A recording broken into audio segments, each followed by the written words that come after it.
Philosophers have said that there are only 7 stories we keep repeating throughout history. Tonight, we're going to pick one and tell it again. This is The Treatment, a podcast about stories with your hosts Billy Beck, Cody Beck, and Mark Lucas. The Treatment is filmed instead of a live studio audience. It sure is filmed on Super 8 negatives. On location in lovely, beautiful Glendale, California. I haven't lived in Glendale in like 12 years. Before we begin, I have a review of our last film, The King, which was an adaptation of the story of King Midas. Yeah, told from the perspective of his daughter. This is a review that comes from LA Weekly. The King traces the arc of this doomed idealism with a beauty that is still fresh. A perfect 10 out of 10 from LA Weekly. We nailed that one. We sure did. We accidentally made The Godfather. I don't think it was on accident. You could say we took a story and turned it to gold. Oh. Boo. Oh, we fucking out here. Now, what story shall we turn into a precious metal next? Shall we consult the Circle of Stories? What's on the circle, Bill? On the Circle this week is, in real time, Ichabod Crane, The Brave Little Tailor, The Iliad, The Snow Queen, The Fisherman and His Wife, Handful of Spiders, Dracula, and Villain Origin Story. And the wheel is a-spinnin', and the wheel is a-slowin', and the wheel is a-landin' on The Brave Little Tailor. Believe that is one of yours, Mark. Oh, a French folktale? Are you sure it's not the weird Francophone guy's story? Yes, The Brave Little Tailor is one of mine. Let me fire up the old Wikipedia. I really like the story of The Brave Little Tailor. So once upon a time, there was a brave little tailor. He was a little guy and he was a tailor. And one day he makes himself some breakfast. He gets some bread, puts some jam on it, and then he sets it down and he's like, I'm going to get some butter to put on this jam. And when he turns it back and looks at it, 7 flies have landed on the jam. And he's like, well, whop! And he hits them with his hand. And when he looks, he killed all 7 flies by hitting them at the same time. And he's like, wow, I don't think anybody's ever done that before. So he takes some cloth and he embroiders himself a belt that says, I killed 7 at once. And then he's like, everybody has to see my cool belt. So he goes off, he grabs himself a stinky French cheese and a little bird and puts them in his bag. And he goes off and he encounters a giant. And the giant looks at this little guy and he's going to eat him. But then he sees, whoa, he's got a little belt that says, I killed 7 at once. Whoa, this little guy killed 7 people at once? He's no one to fuck with. And then the giant's like, I'm so strong, look, I crushed this rock to dust. And the tailor's like, oh yeah, well look what I do to this rock. And he squeezes the stinky cheese and water drips out. And then the giant goes, well, watch how far I can throw this rock. And he throws a stone, and like a minute later it lands. And the tailor goes, that's nothing, watch this. And he throws the bird, and it never comes back. And then the giant's like, whoa, this guy is clearly stronger than me, even though he's like 1/100th my size. Little strong man, will you help me carry this giant tree back to our cave? And the little guy's like, yeah, you carry the trunk, and I'll carry the top part, because the branches are the heavy part of the tree. And the giant's like, that makes sense. And so, yeah. Then he ends up going to a kingdom where the king's like, holy shit, this guy's belt clearly means he killed 7 giants at once, because he came from giant country. I think I need to let you marry my daughter. I'm skipping over a lot, and the basic gist is it starts with this little guy who is clever and braggadocious. And he never really, to my mind, doesn't achieve much, but by bragging and lying and being a little bit clever, he gets a lot. Cody, I know I skipped over a lot while going into way too much detail in other parts. From your Wikipediaing, is there anything else worth bringing up? So, there's an additional section in The First Giant where the giant smashes the bed, but thinks he's killed the tailor. But the tailor actually slept in the corner, and when he crawls through the wreckage in the morning, the other giants are so terrified they all run away from him. And it's the classic fairy tale thing where it ends with it's three things that happen, and then it's another three things that happen, and then it's another three things that happen. So he enters the military service, but the other soldiers are afraid that he's going to lose his temper and kill 7 of them every time he fights them. So they demand that the king kick him out of the royal service, or he will instead, or they'll all quit. But the king is worried that he's going to kill him. So he's like, hey, you go deal with the giants. That way, when you come back, we'll give you half the kingdom and my daughter's hand in marriage. And he tricks the giants into killing each other. Very J.R.R. Tolkien. And then he comes back, the king reneges on his promise and then sends him out to find a unicorn, which is where I got to. And then the tailor traps it. And then the king sends him after a wild boar, but the tailor traps it with a similar luring technique. The king relents, marries the tailor, and the tailor becomes the ruler of half the kingdom. So then the princess that he's married to is like, I don't want to be married to this guy, so I'm just going to hire an assassin to murder him in his sleep. But his friend, the squire page, hears about this and tells the tailor, hey, an assassin's going to kill you in your sleep. And he's like, don't worry about it, I got this. So he lays in his bed and pretends to sleep. And when he hears somebody coming outside the door, he goes, I'm really strong. I've already murdered 1 billion. I killed 7 assassins with 1 hit. If there was an assassin here right now, even though I'm sleeping, I'd kill him. And the assassin's like, holy shit. I'm not gonna fuck with this little guy. And he runs away. Yep. The other major correction is that this actually isn't French, it's German. Really? Yes, it's a Brothers Grimm tale. I first learned this story in a French class. Weird. Really? Not through the Mickey version? No, I don't know the Mickey version. Oh, okay. It's pretty bog standard. It's Mickey in fantasy attire doing the stuff. Is there a Barbie version that you watched when you were babysitting as a kid? No, I don't think there is. So, this is a story I like a whole lot, but what do we want to do with it? I'm not sure how, commonly understood this story is. Yeah, because my first question is what is his arc? He doesn't have one. He's just smarter and cleverer than everyone around him. And luckier. Exactly. I believe in the Mickey Mouse version, the Disney version of it, it's one of those things where he keeps talking himself into situations and then realizing, shit, I have to rely on my brains to get myself out of it. And that's kind of his arc, as he succeeds, he starts becoming more and more powerful. And I think ultimately they actually tweak the ending a little bit where the princess is trying to protect him instead of trying to have him killed. And she's gonna get kidnapped by Pete, who's always the villain in these. So I think, first off, 2 general directional choices we need to make, and I feel like the directional choices might be tied to genre. That is to say, either we keep him as he is in the text, where he doesn't really have an arc, and instead of a character arc, it's a gradual raising of the stakes, and he maintains the same, attitude all throughout. In which case, this would have to be a comedy. I'd even say it would almost have to be an absurdist comedy. The only good kind of comedy.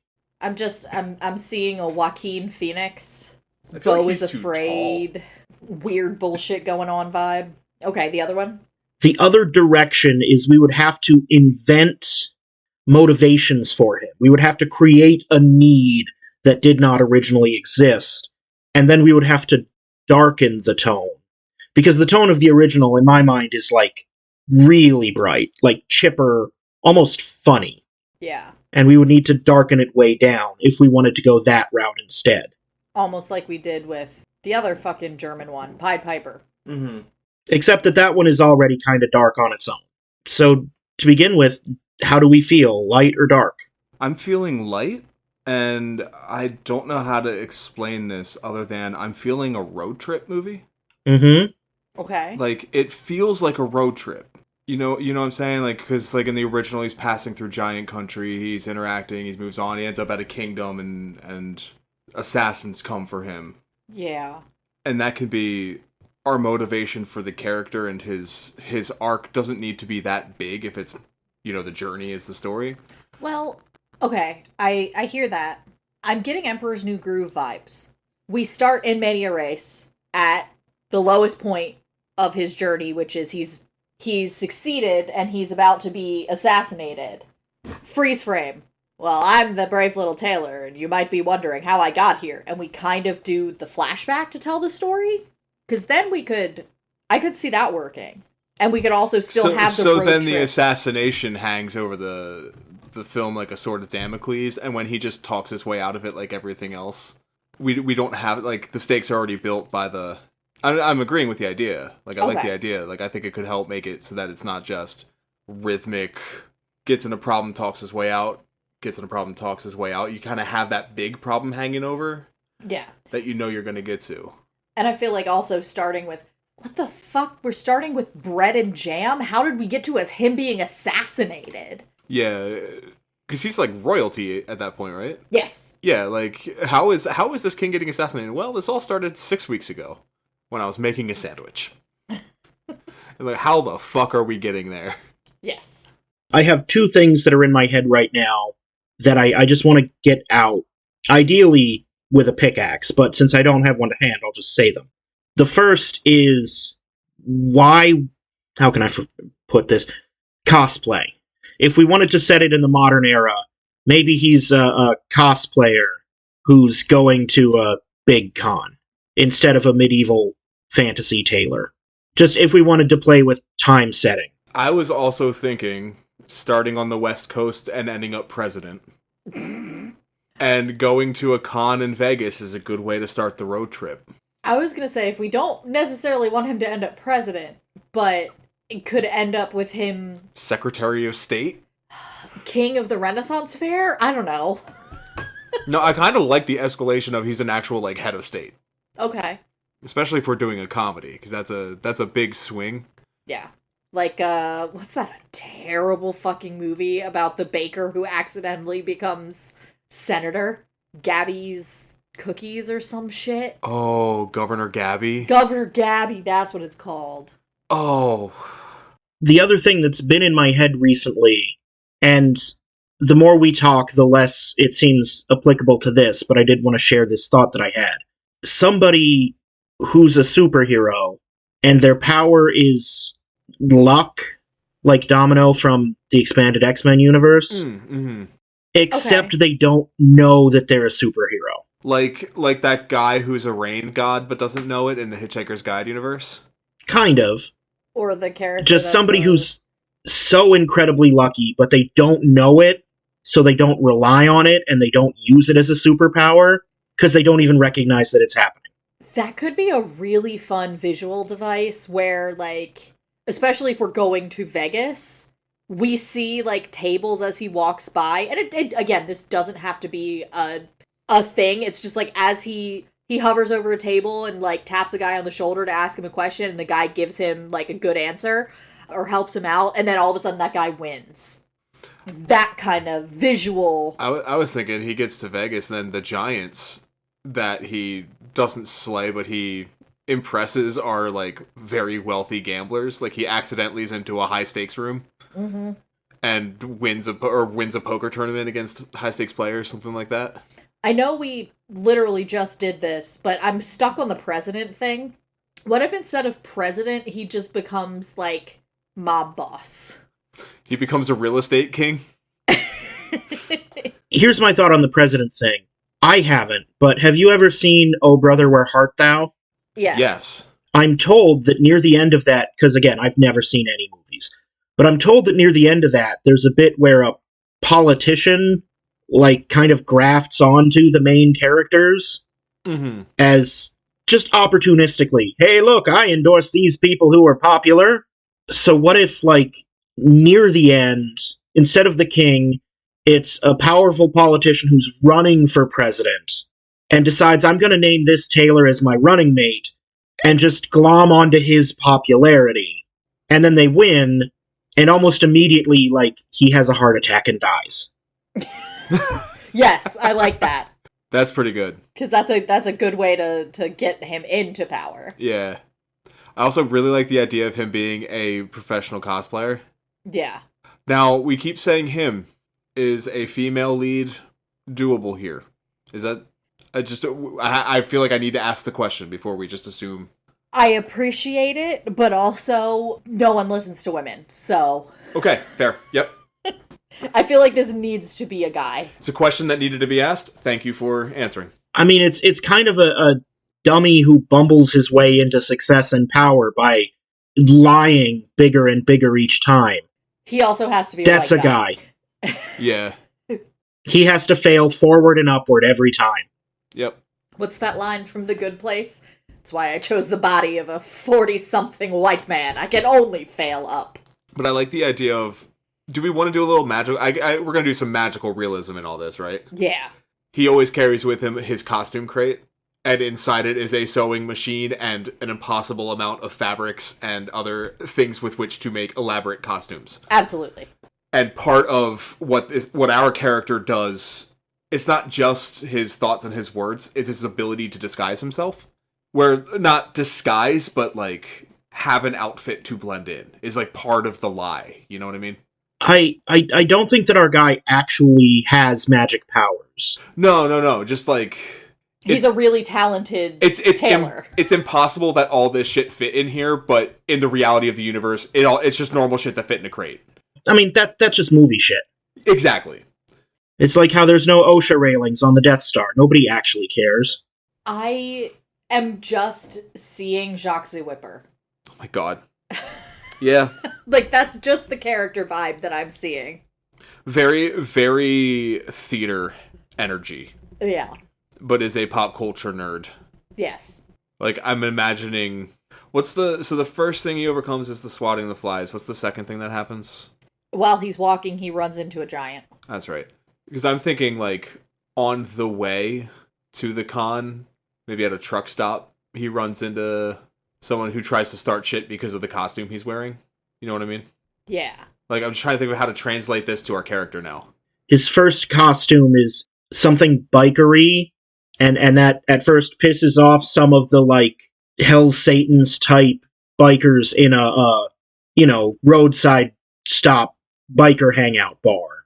He's dressed as one of the biker mice from Mars from the cartoon. And it offends another biker because the patch is wrong or something. Or, like, it looks like a rival patch.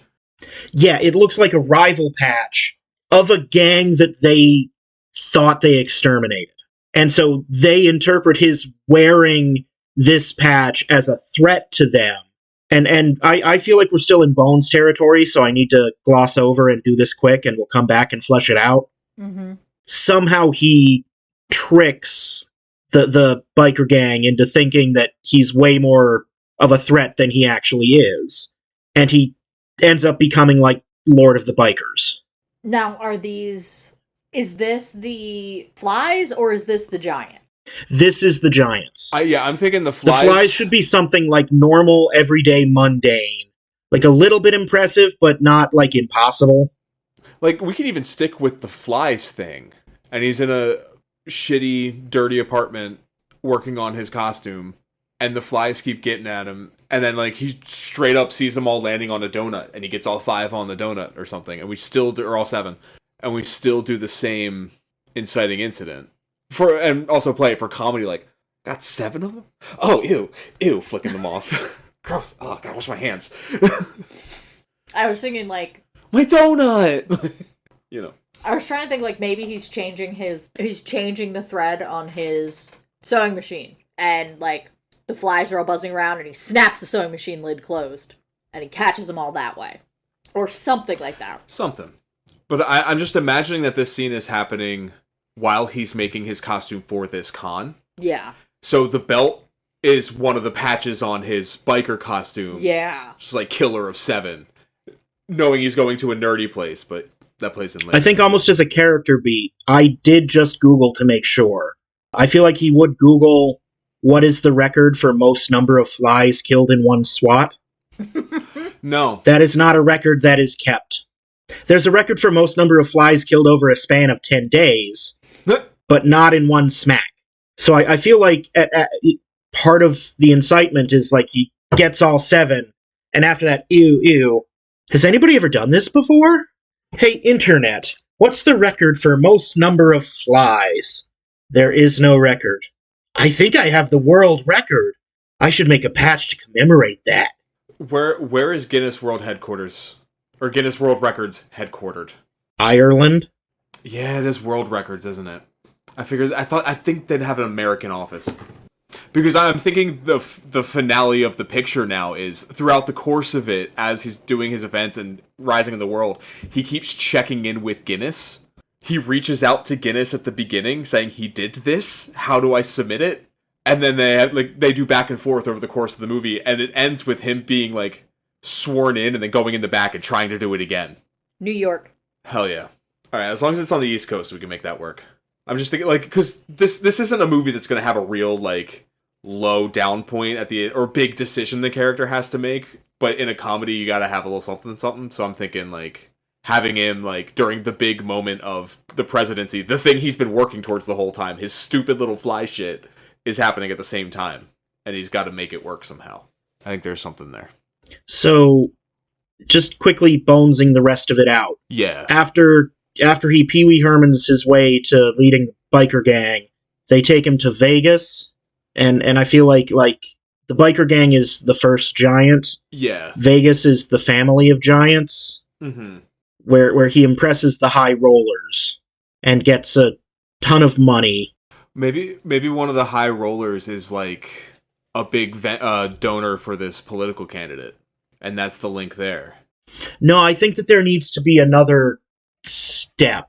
Another step? And I think the step is, instead of just the high rollers, he finagles his way onto, like, one of those televised poker tournaments with a bunch of celebrities and high rollers. Because he needs to get, like, popular. Yeah, I know what you're saying. I'm imagining the next chunk to be, like, in Chicago or something. Like, for whatever reason, I want to go to Chicago in this one before we get to DC. So we're starting on the West Coast. Yeah. We're going to Vegas. Going to Vegas for the con. And Vegas instead to of the Chicago. con, he wins a big poker tournament, meets the high rollers.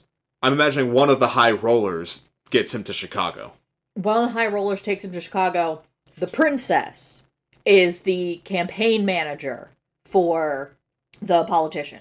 Okay.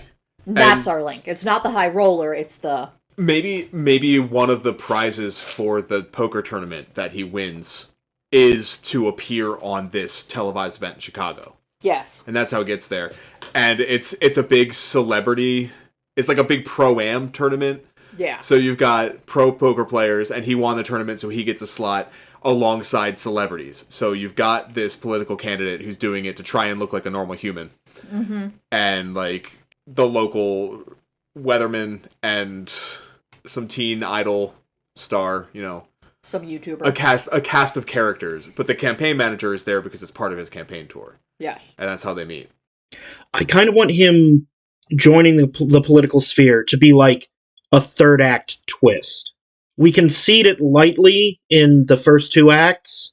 Like, again, to talk about a movie I've never seen, Oh Brother, Where Art Thou? Those political guys are like, they appear a couple of times, but you don't really know what they're how they relate to George Clooney's. So I'm thinking, like, Act 1 is basically the Vegas stuff and the surrounding areas. Mm-hmm. Act 2 is Chicago and the surrounding areas. And then Act 3 is DC and the surrounding areas. So, like, the governor doesn't even get introduced till Act 2. And maybe he doesn't even know what she does. He just meets this pretty girl and they kick off a romance. Yeah.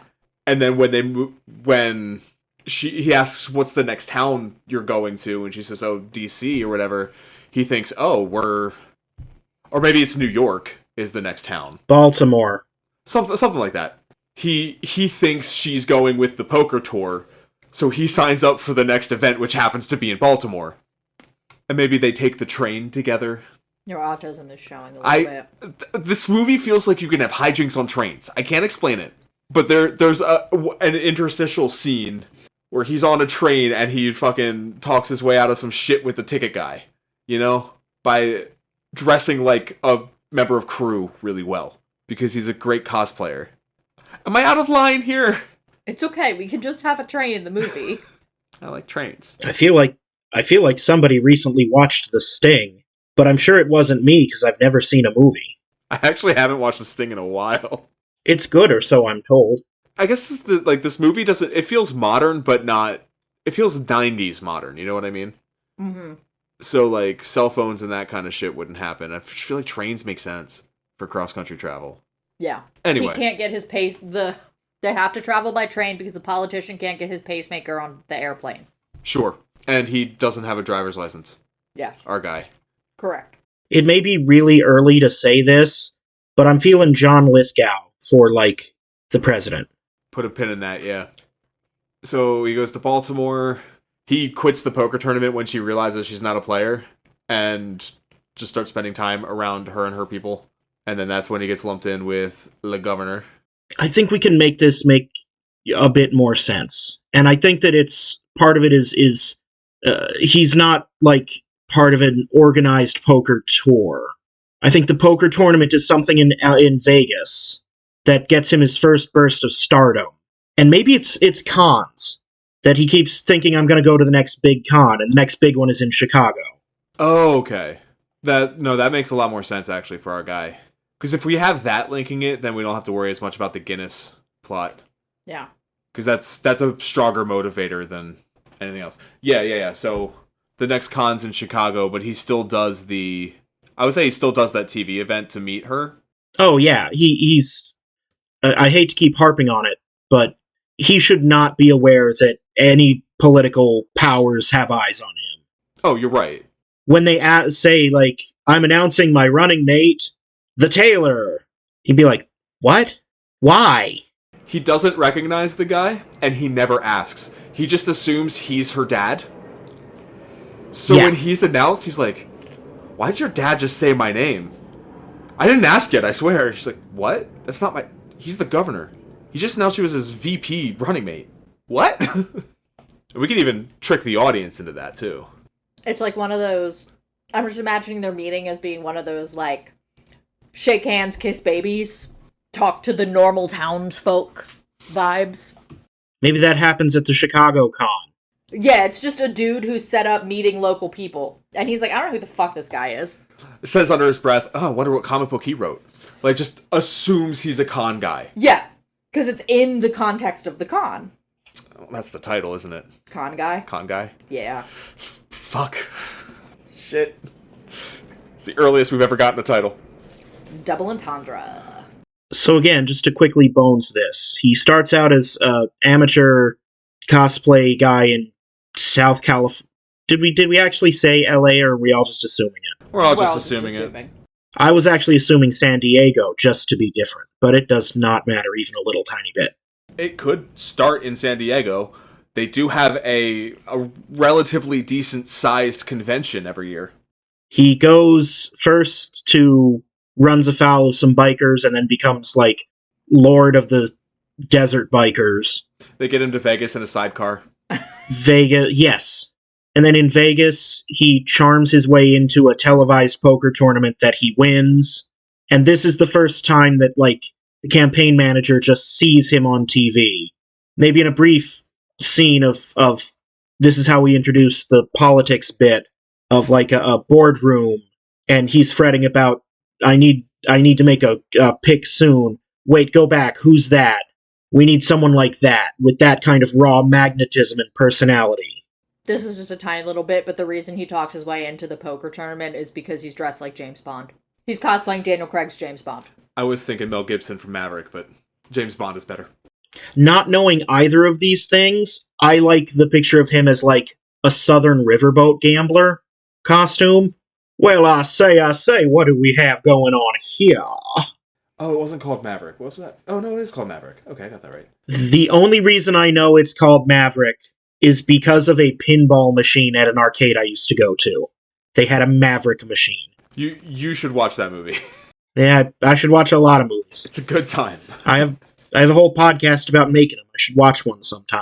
Yeah, it couldn't hurt. So after he wins this televised tournament and gets his face out there, he takes a train to Chicago, where the next big con is. Mm-hmm. And I want to say he wins cosplaying contest there. The reason he takes the train is because he doesn't ever want to let go of his suitcase. He doesn't want to check any of it. Yep. I like it. In Chicago, he wins a cosplaying contest, and as part of the awards, he gets, like, introduced and shakes hands with a guy that he later learns is, like, the governor of North Carolina. Hell, maybe it's even Illinois. Maybe it's the Illinois governor running for president.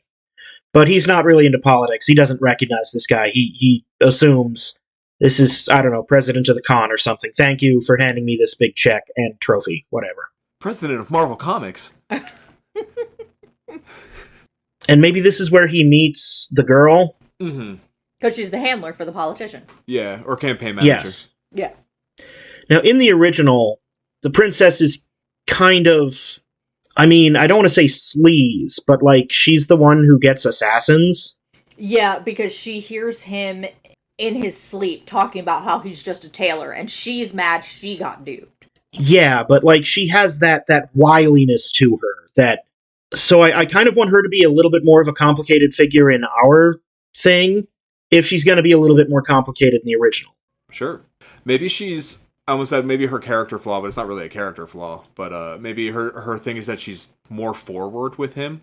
Oh, I was thinking, what if she wanted to run? She wanted to be named running mate, and she was in the running until this guy showed up. Oh, that's later. I mean, when they first meet. Oh. Like, she's the one who's like, hey, you're cute. I've got 4 hours off tonight. Do you want to go get drinks and dinner? And he's like... No. I'm sorry. Going back to what Cody had said. Okay. She doesn't want outward-facing power. She doesn't want to run for office. She wants to be the one pulling the strings, getting the people elected to office. She wants that behind-the-scenes power. The real stuff. Okay, I like that.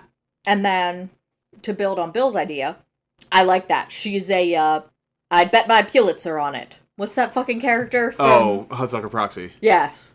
Very modern woman vibe. Like... Yes. We're already playing with costume. Her costume is like fucking Charlotte Pickles from Rugrats. Very like modern businesswoman. Oh, yeah. Yeah. But like 90s modern businesswoman. Like Faye Dunaway Network. Yes. Yeah. Very much. She's very smart and a little manipulative, but she knows what she wants. Yes. And what she wants this night is a hump and dump. I was gonna say, get dick down? Yeah, she needs to get laid. And he gets Golden Retriever Boy over it. So she's done, but he keeps showing up in her circle to see her. That would explain why she's irritated with him. But he also, like, in a moment of puppy dog dumbness, I'll ingratiate myself with her father as well. Yes, I like that. Not realizing that they're not even related. Not because he doesn't know what's going on. I feel like it would be extra funny if we could find a father-daughter to cast in this role, and then it's just like, we're not related. Oh, that would be perfect. And maybe that could be what's happening in Baltimore. I know it's another sport thing, but I feel like he can whip himself up a nice Happy Gilmore cosplay for the, like a celebrity golf event. Yeah, I think that makes sense. And that's like where he and the governor really bond, and the governor makes the decision in his head there. But between holes, he's trying to schmooze with what's-her-face. Yeah. In the golf cart. Maybe even dropping lines from the movie, that from whatever costume he's wearing. Yeah. And then maybe the governor tells her to invite her boyfriend to DC for the speech. And since it comes from her, that's why he's, like, there at all, even though it's something he has no idea what it is. And also still opens the door for her to basically hire the FBI to assassinate him or whatever she's going to do. Backing up a second. Because again, I'm still logicking through some of this. And I want him being selected to be the running mate to be like a shock. That we didn't know this was going to happen. Yeah. Right? Yeah, when I was saying, like, that's when he makes the decision, that's not spoken out loud, that's just when the character, that's the moment the character understands. See, and what I'm thinking is, I think ideally like to see him and the governor almost interact as little as possible before the decision is actually made. Right, that's why it's funnier if, when they're on the golf course, the governor's trying to schmooze with him, and he's trying to schmooze with the campaign manager. So he's paying no attention to the governor. Like, I'm sorry to cite this movie because you hate it so much. I almost want it to be a Dorothy from Wicked. We never actually see his face from this character's point of view. I mean, that's a bit too far. Yeah, but something like that. Yeah. I like the point that you're trying, or the point you're making, Mark. I do. Do you just want them never to be seen on screen together? Is that how little interaction you want? I mean, I want them to meet in Chicago where they just shake hands and not fully knowing who the other person is. Yeah. So that later, I can picture in my head a scene where he's like agonizing over, I need to pick a running mate. I'm desperately unpopular. Nobody likes anything about my campaign. I need just a face that everybody loves. And then she says, this is the guy. He's super popular right now. And if you pick him as your running mate, you'll get a whole lot of positive press. All of the bloggers and people on Tumblr will love you. You need the young vote. It's almost like a Jefferson Smith situation. Okay, yeah. I don't get that reference. Yes, you do. Mr. Smith, when he went to Washington? Who uses his full government name? Mark! Mark, you've never even seen the movie! Nobody's read the book. What movie? I hate you both. He knows American political history. So then, instead of him being on the edge of creepy about it, he is misunderstanding everything she's doing and saying. We play that element of it, where through their, for lack of a better term, courtship from Chicago to Baltimore to DC, he thinks everything is dates, and she is testing.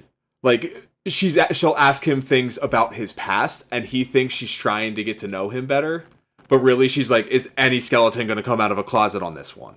Yeah, it is like 100% business on her end. Yeah, but he just mistakes all those signals as romance, and replies with such. I want to say he's invited to throw out the first pitch at like a Washington, whatever their baseball team is, game. The Washington Montreal Expos. The Washington Baseballers. Mm-hmm.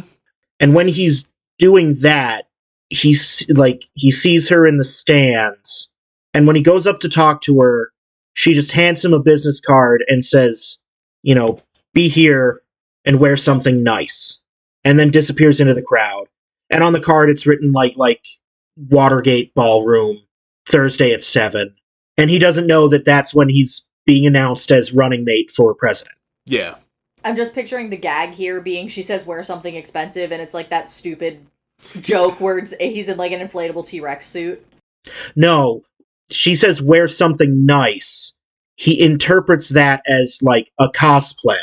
Yeah. So when everybody else is in like business suits, and he's, I want to say like a hell diver. One of those things that like you need to have help getting put into. Like one of those where the feet are like stilts. Just a shiny silver suit. I was thinking the shiny gold suit the Nouveau Riche wear in Yakuza. It's an Iron Man suit. Like wear something fancy and like shiny version of the Dumb and Dumber suits. You know what I mean? Maybe it's just the fucking Dumb and Dumber suit. Yes, like the iconic blue or pink suit. He comes in the blue one. She says, "What are you wearing?" And he's like, "This is something nice. I got the pink one too. If you want me to." The blue is. Stick with the blue. So she brings him up onto stage. He doesn't know why. And, ladies and gentlemen, Governor so-and-so, it is my pleasure to introduce my choice for running mate for this election to be your vice president, the Tailor. And he's like, what? He turns, looks over his shoulder too, like, who? What? There's somebody else that has the same name as me? What? Gets called up to make a speech, and it happens to be adapted from the movie of whatever costume he's wearing. If it is Dumb and Dumber, he drops some lines from Dumb and Dumber in his speech. I think that needs to be a running bit. Because it's one of those things where, like, he's so used to having to be in character, he just automatically does it. Yeah.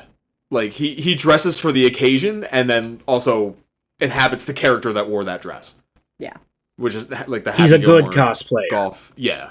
The motorcycle biker costume, like, all that shit. Like, he fills the costume. Yeah. That's his secret superpower. And then the next thing would have to be them in a back room, the three of them. The tailor, the manager, and the governor, kind of explaining, here's what's happening now. We need you to leech off of your popularity and win this election. In exchange, we are offering you the role of vice president. which is easy. You will not have to do, maybe once in a while show up to break a tie in the Senate, but realistically, who gives a shit? You can do whatever you want. I imagine this scene is very fast, with the governor and the campaign manager saying things at him, and he's vocalizing the realizations he's having. You're not her dad? You don't love me?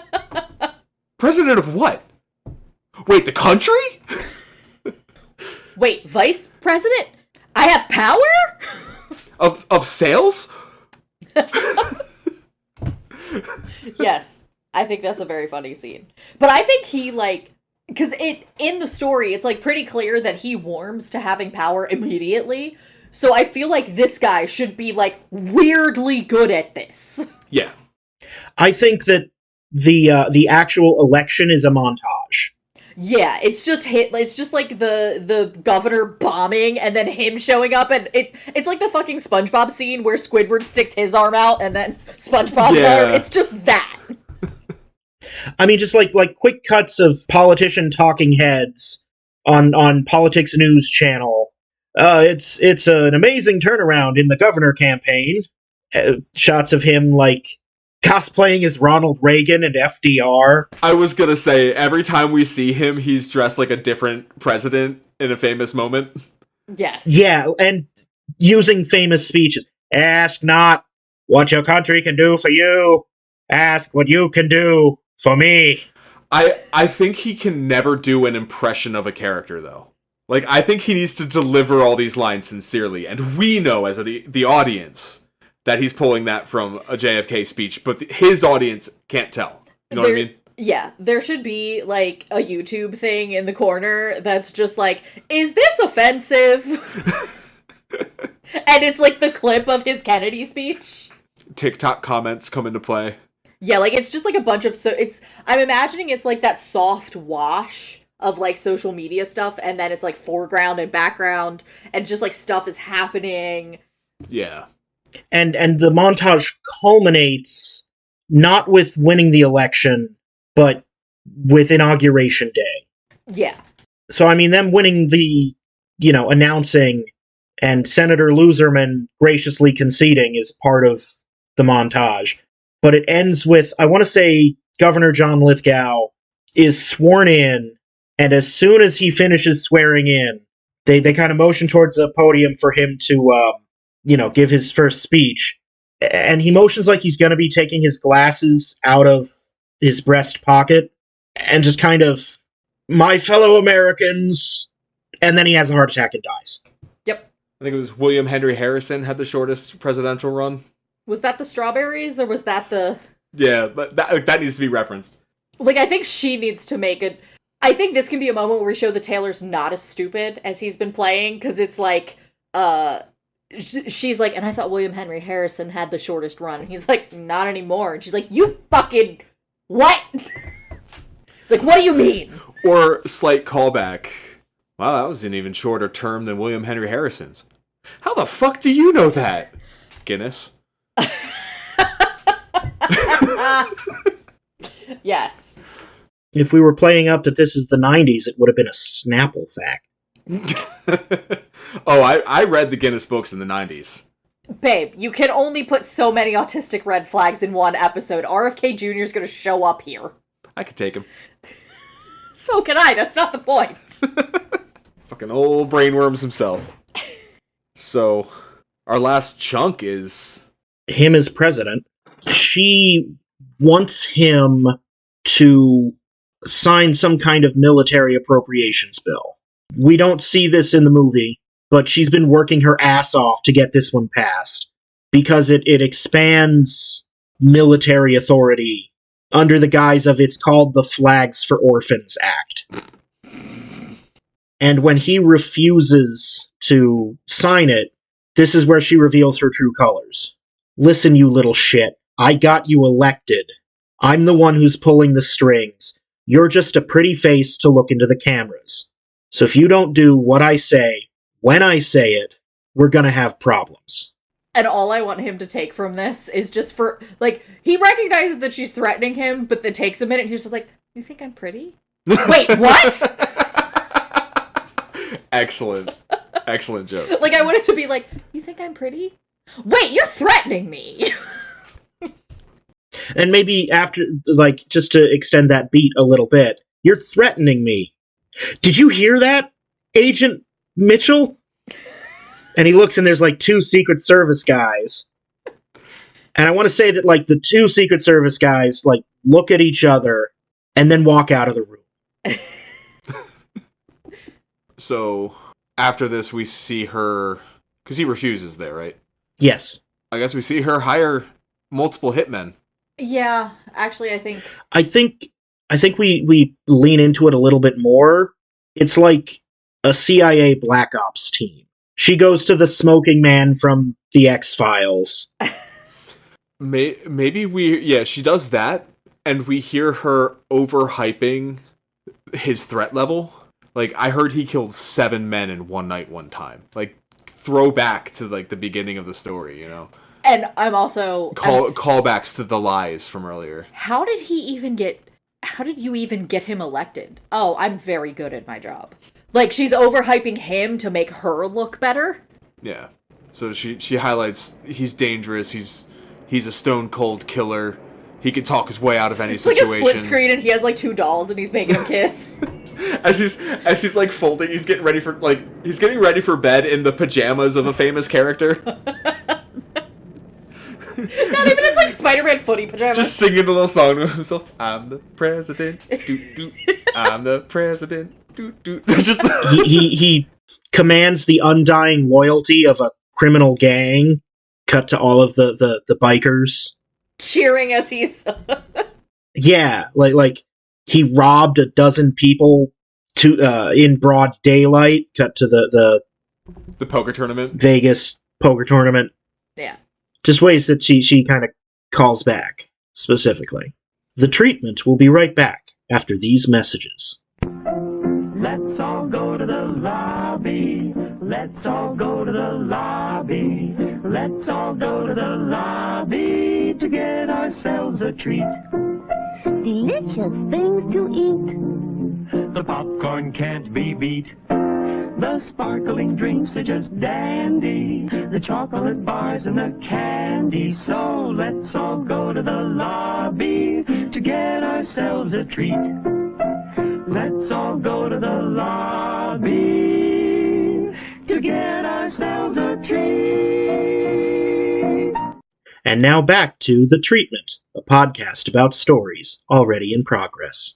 So after we have these flashbacks, as she makes references that hype up the things he had done in the first act, and Cody, you phrased it, how did you do all that? How did you get him elected if he's this bad? I'm very good at my job. Do they send multiple people or just one assassin? I think they have to send multiple because of the hype. Like, that's why it's a bunch of assassins. And I feel like we can get a really funny montage of, like, all the different assassins appearing. You have, like, one that's, like, ninja crawling up the building. You've got, like, a John Wick type who's just, like, in a suit with, like, a concealed weapon, just, like, walking in. One's, like, hidden in under the silver dome on the room, the room service trays. Yes. Like, it's a very Ocean's 11. Yeah. See, my thought was if it's one assassin, we can have some fun with showing him infiltrating the Secret Service. Is that you, Mike? Duh. I am Michael. You know, we've been serving side by side for the last 15 years. I never really noticed your accent before. Duh. Was always speak like this.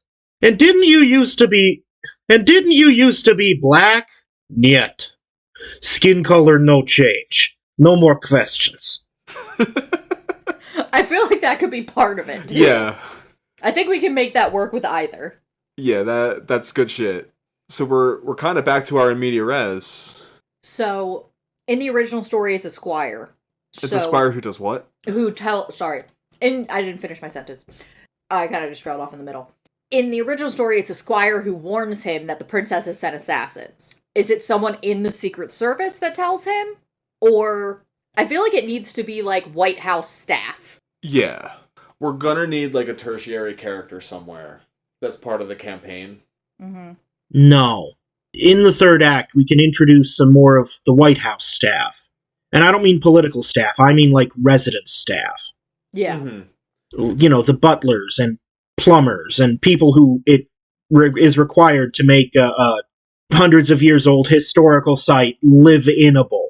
Tour guides and stuff. Just the people that aren't in politics but work at the White House. Mm-hmm. Yeah, that's good, because we can fill out the third act a bit with him having scenes interacting with them. Maybe he wants to get out and do something at one point, and he makes a perfect maid costume or porter costume to get out of the White House in. Yeah. You know, something like that. And then, yeah, you would introduce... Maybe it's just a secretary or the coffee girl. I don't want to say an intern, because that's, well, 90s. Is her name Monica? So I'm thinking...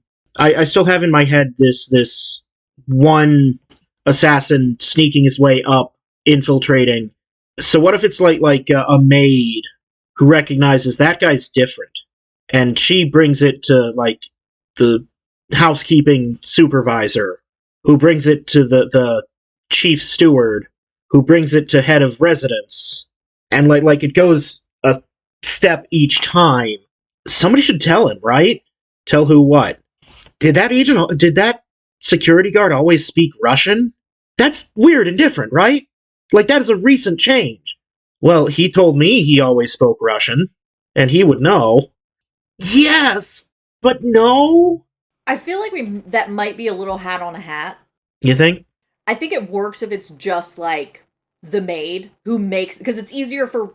You can almost kind of do spy versus spy, where you have, like, the guy sneaking up, and then you have the maid also sneaking, but in, like, the opposite direction to get to him first. As each, like, assassin is introduced into the scene, we see the background people, like, come here, go tell, you know? Yeah. And then we see as the assassins get closer, word is getting closer to him. Yeah. Because I think it's important that it's not, like, the head of anything, it's just, like, someone who likes him. And the last person who gets the word is the nurse who brings him his nighttime Metamucil and supplements. Yes. Like, someone whispers it to her as she goes past special Secret Service. That's what they're called. I was like, special security. I instead of a nurse, because I don't want him to be that old. I don't want him to be like a million years old. It's a waiter who brings him his nightly like milkshake.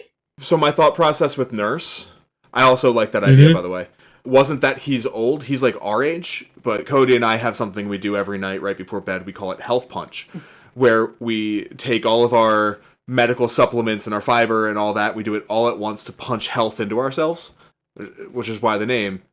I'm sorry to be the one to say this. I don't want him to be that old.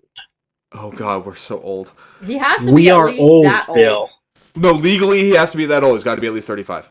Older than me, younger than you. Yep, rude.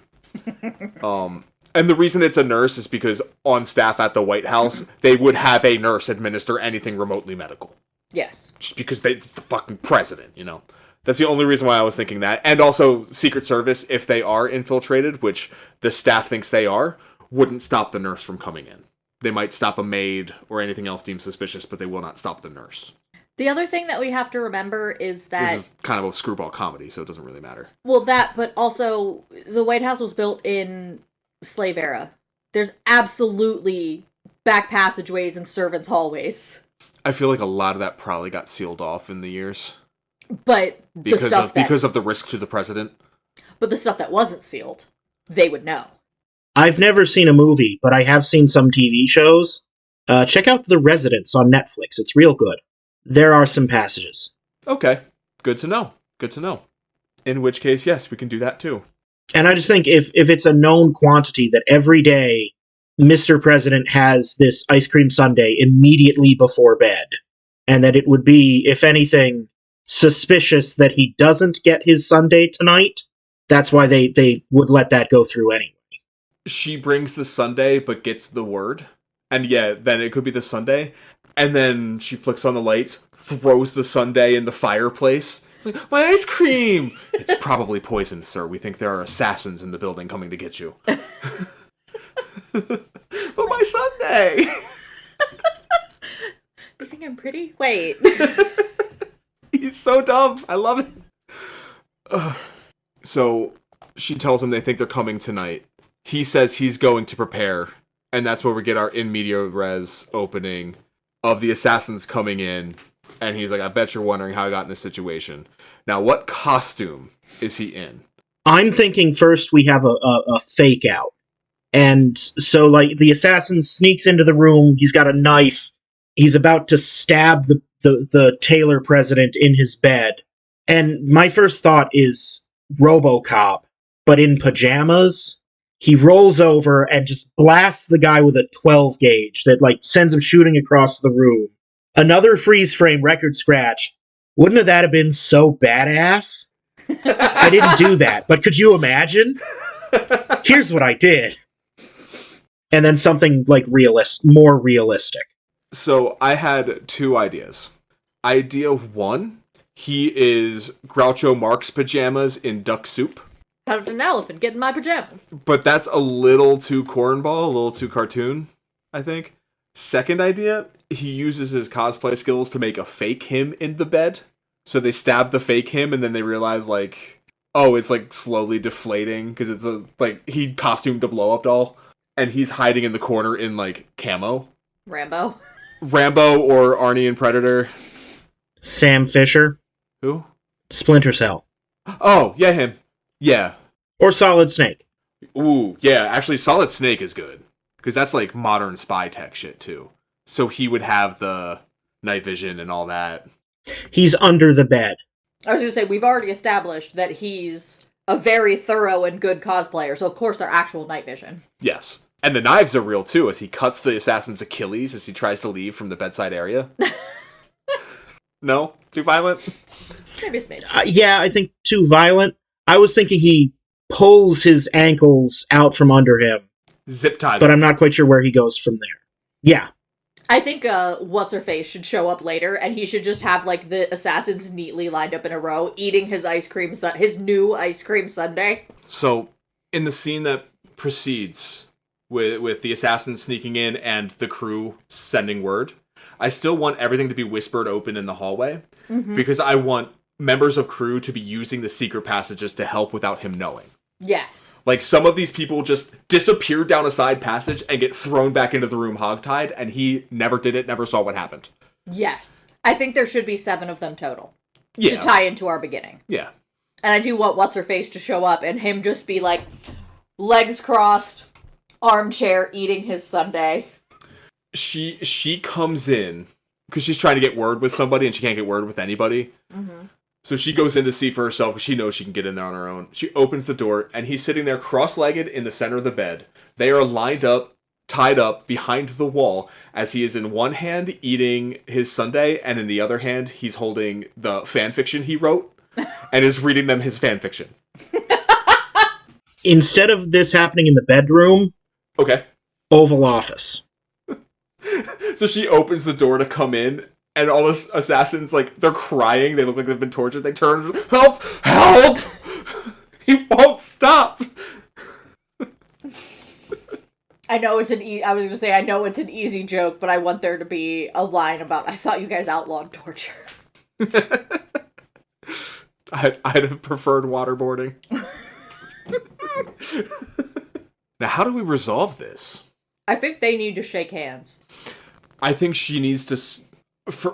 I don't like using this term in this situation. I think she needs to submit. Mm-hmm. She's like, concede. Yes. I guess. Like, you won. You are everything you've ever said you were and more. Don't sign the bill. It's fine. In 4 years, you'll lose re-election. I'll take power again anyway. In the meantime, I'll make sure you don't get completely screwed while you're in here. And she just works for him. Mm-hmm. Maybe he names her as VP. Mm-hmm. And she reads it as, like, a power play. Like, I'm going to get you this close to the presidency. See, I was thinking he gives her an appointment like Secretary of War, or makes her head of the CIA. I was thinking he makes her his VP because... Then he can keep an eye on her? I mean, she's already tried to kill him once. Yeah, But he knows she doesn't want to, and she knows that she doesn't want to be in visible power. She never wants to be the president. So if she kills him now, she's president, and she wants to stay in the shadows. So he kind of hamstrings her by putting her out into the light. Because I feel like the question that we should Disinfects her with sunlight. I feel like the question we should always be asking is this guy as stupid as we think he is? All the smart things he does are explained by other people. But are they?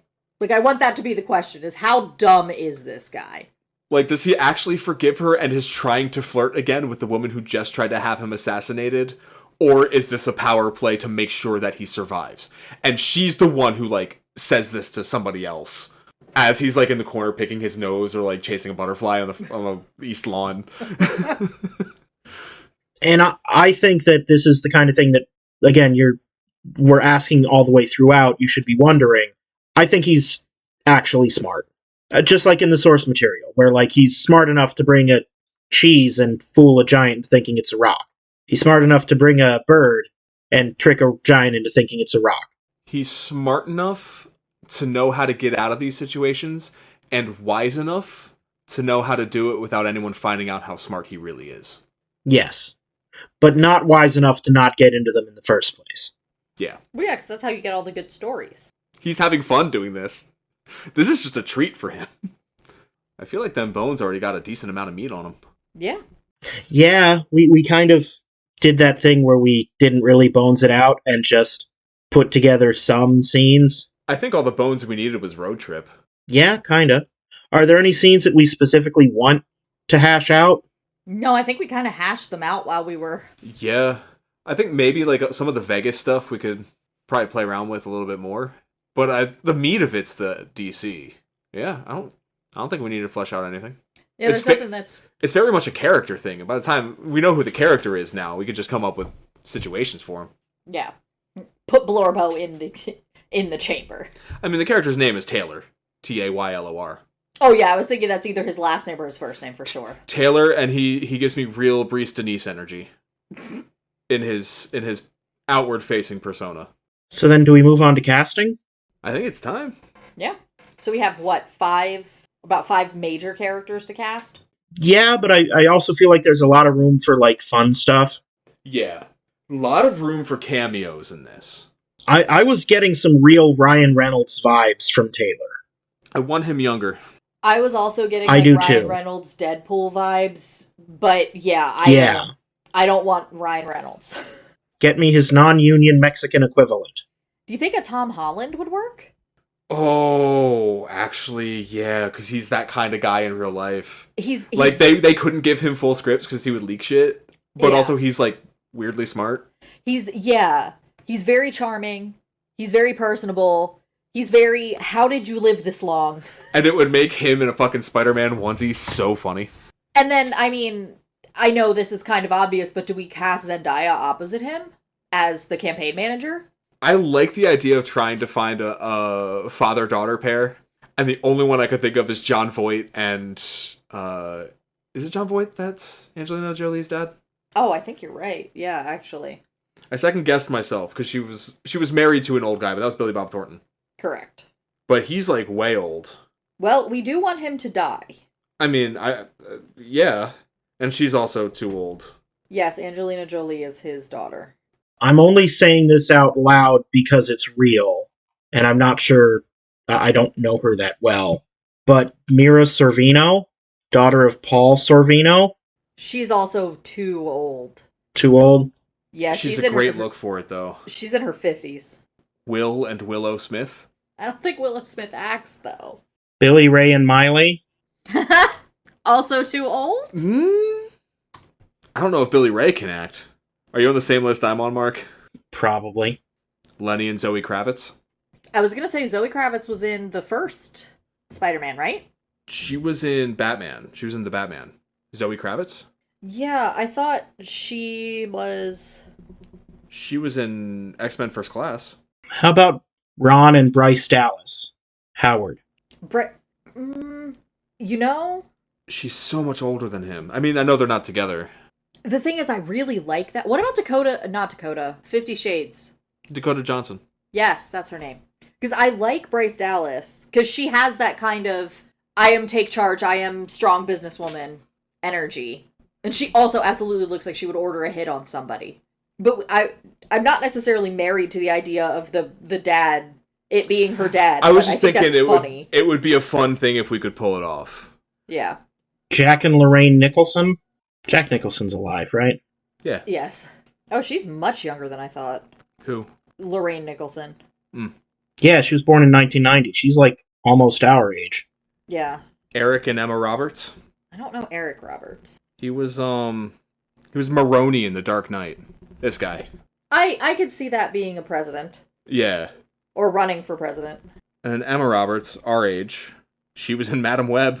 She was Mary Parker in Madam Web. I mean, yeah, honestly, I'm fine with Emma Roberts or Bryce Dallas. And I like the energy of the Bryce Dallas, because I kind of like that dynamic of her having more power. Yeah. It does add some comedy to it if she's like 20 years older than Tom Holland as well, and he thinks she's in love with him. Yes. Yeah. Yeah, let's go with that. And they're also like a more well-known father-daughter. Yeah. So it makes that joke land a little harder. Yeah. And you know Ron Howard would have a fucking great death scene. Yes. All right, now our sprinkling of other characters. Because those are our three big ones, right? Yeah. Yeah, pretty much. Jack Black is like the leader of the biker gang that Perfect. he gets. Yeah, I was trying to think like who would work well in that kind of role.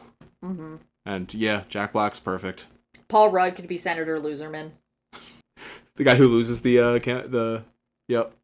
He's like an eloquent Southern man, and his first name is Grace. Grace S. Loserman. He's a gracious loser. I think the poker table should be filled with actual poker players, people who have famously played poker players, and Jennifer Tilly, who is both. Okay. See, I was thinking the poker table can just kind of be lined up with some, like, literally actors that are dressed up like card sharps, and the kind of B to C list celebrities that you would see on the World Series of Poker, like a Michael Ian Black and a Jennifer Tilly. What were the poker table in Ocean's 11 where the one dude's teaching actors to play poker and they're actual actors? I think Freddie Prinze Jr. was one of them. Topher Grace. Topher Grace was one of them. Get those guys in there. Mm-hmm. Because if we're going to like reference major IP with costumes, with a cosplay guy, I'd love to like just reference shit all over the place.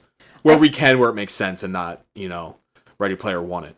I'm just thinking it would kind of be fun to do Ready Player One-ish, where, like, the poker table is people from all of the movies that he uses later. Yeah, as long as it's not just there to be there, as long as we have a reason. Yeah. I think something that is kind of there just to be there, but is very funny to me. I want him to have a roommate in San Diego to, like, split the rent with. Mm-hmm. And I'm feeling that as being like a Seth Rogen type. That just as like a mid-credits sting of him like on the phone. Hey man, it's been a while. So listen, I still need your half of the rent. I know you've been living somewhere in Washington lately, but yeah, if you could just call me back. Yeah, thanks. And he's just like sweeping the flies into the trash can. He's flicking 9 flies off of his hand. Just nonchalantly. Tom Cruise is the head of the CIA that she goes to. Is it actually Tom Cruise, or is he just wearing a mask? It's actually Tom Cruise. You can't tell. You can never tell. It's Director Hunt. Yes. Yeah. It would also be funny if it was Daniel Craig. If we're going to use the Daniel Craig James Bond. Director Ethan Hunt, played by Daniel Craig. Yes. I want Daniel Radcliffe as one of the people in the, fuck it, we're going to cons. I just want Daniel Radcliffe and Elijah Wood to be playing each other. And that's just a background joke. On a panel.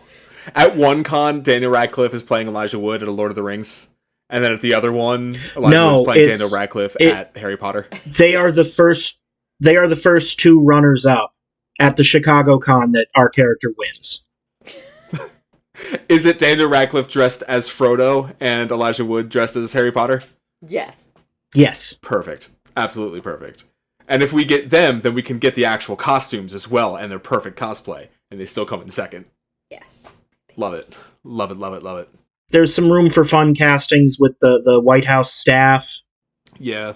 I feel like Keanu Reeves should be either one of the staff or one of the assassins, and I'm not sure which is funnier.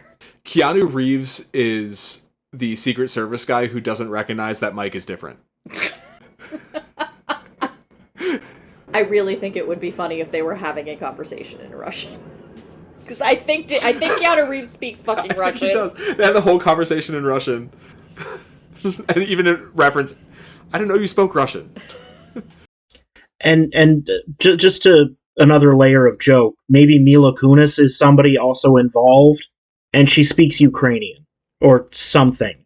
She's on his cabinet. No, I want her to be there like another one involved in this Russian conversation. Mm.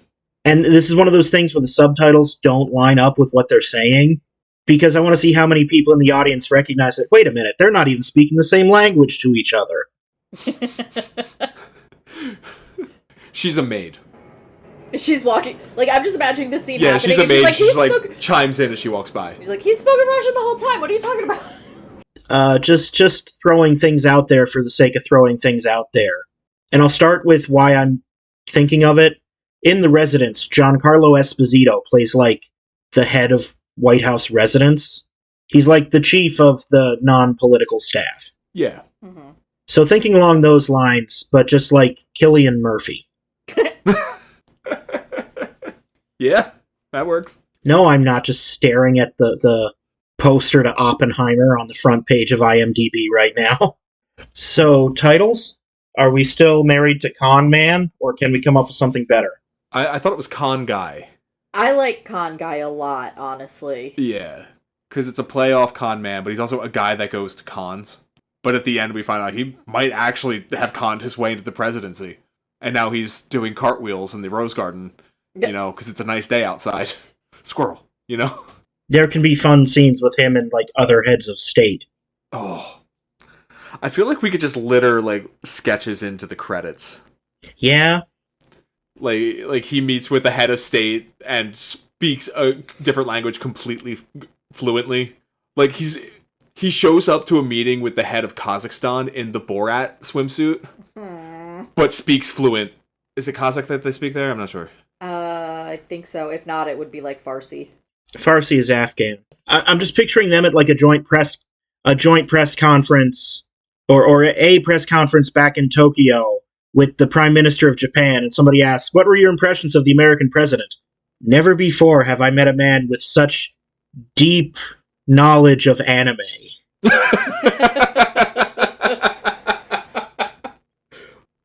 Excellent. So then I guess the only other thing is poster? I think this is a series of posters, and they're all him in his different costumes. I can see that working. I think taking it one step further, it's a series of posters that parody the posters of movies his costumes are from. Okay. So, like, one poster is a parody of the American president, and it's him and what's-her-face. One poster is a parody of Easy Rider. It's him in his biker gear. One's a parody of... The Dumb and Dumber? That was one you had said. I don't know Yeah, if we the Dumb and kept Dumber. it. And if possible, we would also incorporate the other actual characters from our movie. Yeah, where like with the president one, we have the campaign manager, and the Dumb and Dumber one, maybe Ron Howard's in the other suit. Easy Rider is him and Jack Black and the biker gang. Yeah. Yeah. I feel like this is a springtime release. Yeah, it feels very spring. I agree. Yeah. Kind of a stupid movie, but a fun little comedy. I love a road trip comedy. I do. And this is a fun one. The scene where the fake out of him killing the assassin, instead of RoboCop, he's Bastion from Overwatch, who's like a robot that can turn into a tank, and he does that. I think we do 5 different ones and spread them out across the country. And then you caught us, there's 6. We fucking clue them. One of them, he's Cloud Strife.